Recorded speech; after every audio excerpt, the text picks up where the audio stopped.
My name's James Gardner. This is my HQ. I've got a shop up in Toowoomba there called J-Tune Automotive.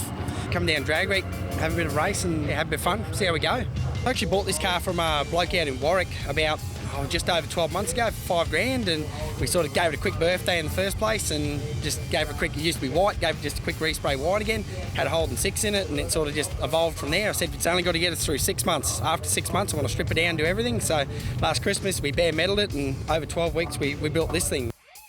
It's got a 355, just a scat stroker 355. It's actually nothing too flash. It's just like hypertension pistons and I-beams and, you know, just the general sort of stuff. It's 308 heads still, like early 308 heads. Blower shop 671. It's got a Helltech in it.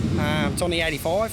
It's got like Joe Blow hidden EFI. It's sort of got that old school look to it without the carbies and all that on there. Turbo 400, and it's got a Gazard Brothers rear end sheet metal 9-inch in it. I've always liked my Holden V8s, and I used to have a Patrol with a turbo 5 litre in it, and I sort of guess it just passed over to this one, I suppose.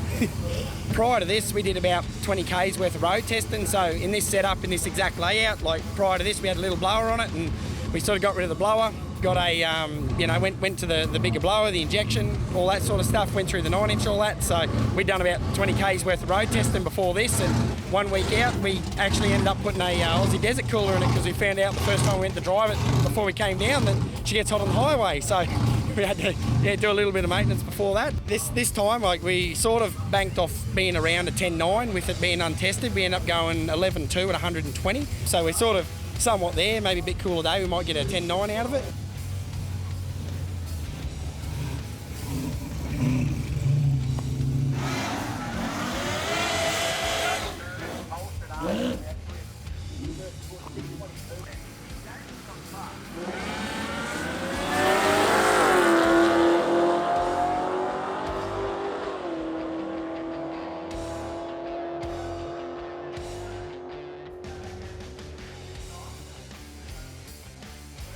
Everybody that comes over and sees it sort of goes, oh, that's cool. And they go, oh, it's got a Holden V8 in it. And then they sort of, they always want to know, like, why? why Holden V8? So, yeah, everybody sort of seems pretty surprised to see an old Iron Lion in there.